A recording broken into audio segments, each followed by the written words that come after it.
Bismillahirrahmanirrahim. Assalamualaikum warahmatullahi wabarakatuh. Perkenalkan, nama saya Muhammad Alfirizky Mumtaz dari Program Studi Ilmu Pendidikan Agama Islam, Fakultas Pendidikan Ilmu Pengetahuan Sosial, Universitas Pendidikan Indonesia. Alhamdulillah, kali ini saya akan menjelaskan juga menjawab pertanyaan dari 5 pertanyaan yang ada dalam mata kuliah Tafsir Tarbawi. Yang pertama, apa itu Tafsir Tarbawi? Tafsir Tarbawi yaitu berasal dari dua kata. Pertama, tafsir, lalu tarbawi. Tafsir tersebut berasal dari kata taf'il. Lalu tafsir memiliki arti mengungkap atau menyingkap sesuatu yang belum diketahui, terutama di dalam Al-Quran. Yang bisa diketahui oleh kita bahwa Al-Quran memiliki keindahan bahasa yang luar biasa sehingga membutuhkan kecerdasan dan kemampuan yang mumpuni dalam bidang tafsir tersebut. Selain itu, kata yang kedua yaitu tarbawi. Tarbawi memiliki arti sebagai pendidikan. Berasal dari kata tarbiyah yang berarti pendidikan. Nah, maka bisa kita artikan tafsir tarbawi adalah mengungkap sesuatu yang belum diketahui dalam bidang pendidikan, terutama yang ada dalam Al-Quran. Nah, pendidikan atau tarbawi itu sangat penting bagi kehidupan umat manusia untuk menunjang keberlangsungan hidup seluruh umat manusia agar mampu mengembangkan ilmu pengetahuan dalam pendidikan, baik di bidang agama atau lainnya. Artinya, tafsir tarbawi adalah mengungkap atau menyingkap sesuatu tentang pendidikan, terutama yang ada di dalam Al-Quran. Lalu kemudian saya akan menjawab pertanyaan kedua, yaitu apa saja pendekatan yang digunakan dalam penafsiran Al-Quran, khususnya di tafsir tarbawi. Ada 5 yang menjadi pendekatan dalam penafsiran Al-Quran. Yang pertama, ada pendekatan linguistik, yaitu secara kebahasaan. Jadi Al-Quran itu adalah teks-teks kebahasaan. Jadi untuk penafsiran yang pertama maka digunakan adalah kebahasaan, karena kebahasaan merupakan hal yang utama yang ada dalam Al-Quran, terutama bahasa Arab. Jadi seorang mufasir dikatakan bisa dalam penafsiran Al-Quran ketika mufasir tersebut bisa atau paham dengan bahasa Arab. Lalu selain pendekatan linguistik, ada juga pendekatan tasawuf. Nah, dalam tasawuf ini seorang mufasir yaitu menggunakan akal dan batinnya, karena menurut tasawuf ini makna Al-Quran itu terbagi menjadi 2, yaitu lahiriah dan batiniah. Nah, makna lahiriah ini itu adalah tentang kebahasaan, aspek kebahasaannya. Lalu dari batiniah tersebut adalah makna-makna yang tersirat, makna-makna yang ada di balik kata-kata. Jadi oleh ahli tasawuf ini yaitu adalah seorang yang sudah terlatih mentalnya hingga akhirnya diberikan oleh Allah berupa ilmu yang bersifat intuitif atau berbeda juga daripada orang-orang seperti biasanya. Lalu selain pendekatan tasawuf, ada juga pendekatan tentang tradisi, pendekatan riwayah. Nah, pendekatan tradisi dan riwayah ini merupakan pendekatan yang diambil dari riwayat-riwayat Rasulullah SAW untuk menyandingkan dan meyakinkan dengan tafsir-tafsir Al-Quran, sehingga sangat sesuai dengan apa yang diturunkan oleh Allah Subhanahu wa Ta'ala untuk umat manusia. Lalu yang terakhir ada pendekatan kontekstual. Nah, kontekstual ini karena Al-Quran itu sangat jauh diturunkan ketika zaman Rasulullah SAW dengan hari ini. Jadi jika dimaknai hanya dengan teks saja, dilepas dengan makna dari teks saja, maka itu tidak sesuai juga dengan kehidupan saat ini.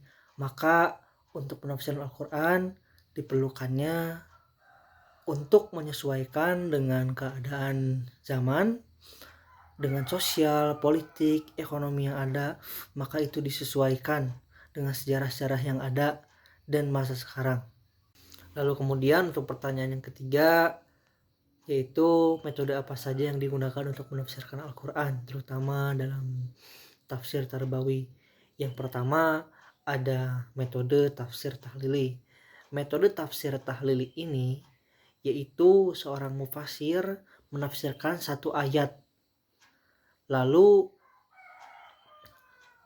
merinci ayat tersebut, mencari makna ayat tersebut dengan sangat rinci.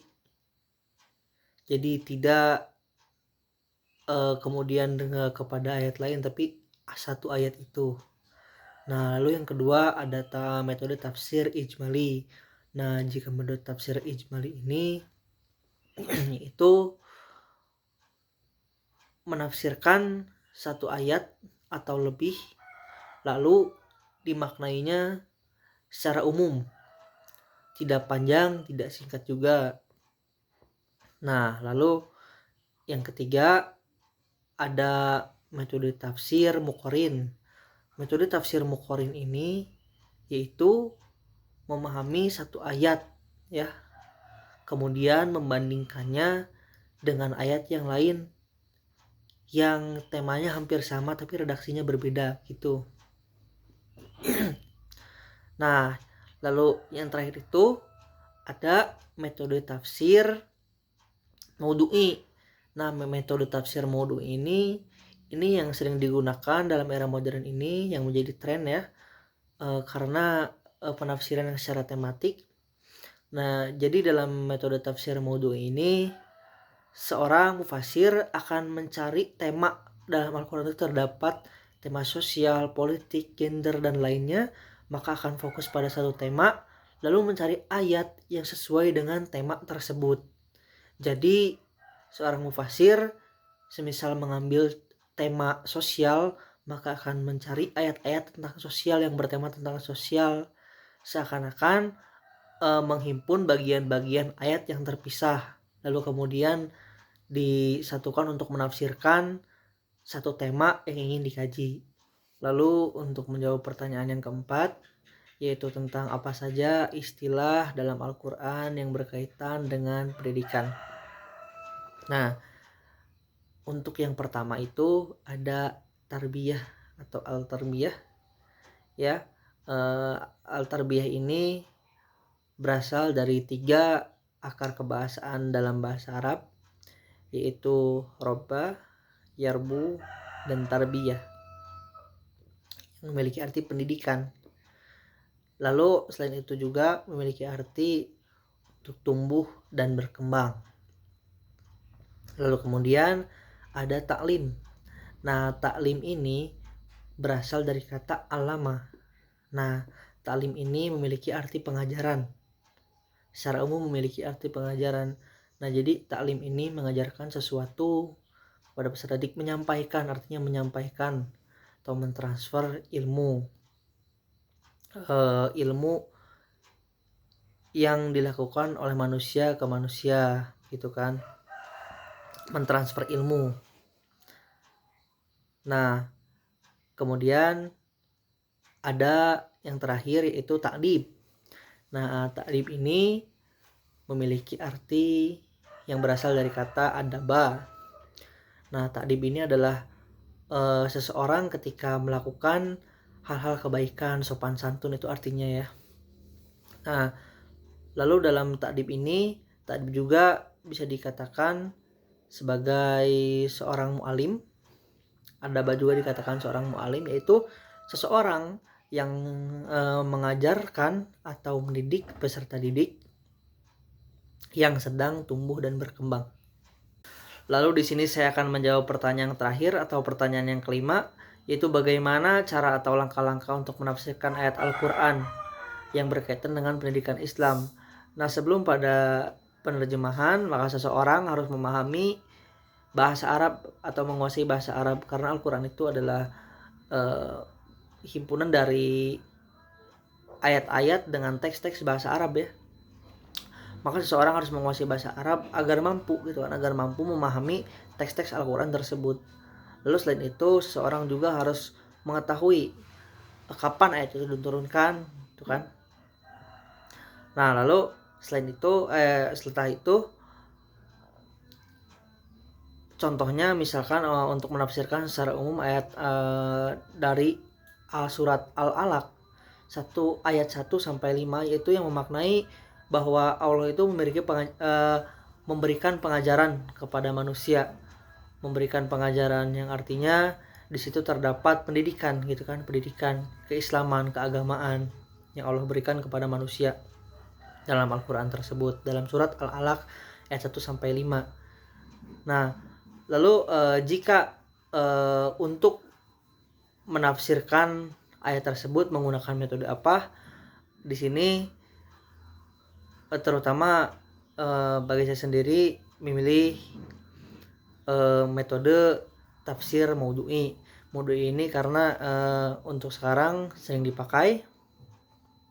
Nah, dalam mencari istilah-istilah pendidikan Islam dalam Al-Quran, kita atau saya akan memfokuskan pada tema pendidikan Islam, lalu kemudian akan mencari ayat-ayat yang berkaitan dengan pendidikan Islam dan menghimpunnya menjadi satu untuk menguatkan penafsiran tentang pendidikan Islam. Jadi mencari ayat-ayat yang berkaitan dengan pendidikan Islam sebanyak-banyaknya yang ada dalam Al-Quran, lalu kemudian disatukan agar mendapat makna yang sama atau berkaitan tentang pendidikan Islam tersebut. Ya, terima kasih. 5 pertanyaan sudah dijawab, yang insya Allah bisa membuat saya sendiri semakin memahami Al-Quran dan semakin menambah spirit saya untuk terus belajar Al-Quran. Juga rekan-rekan yang menonton, semoga bisa menambah semangat untuk terus membaca Al-Quran dan memahaminya. Baik, terima kasih. Wassalamualaikum warahmatullahi wabarakatuh.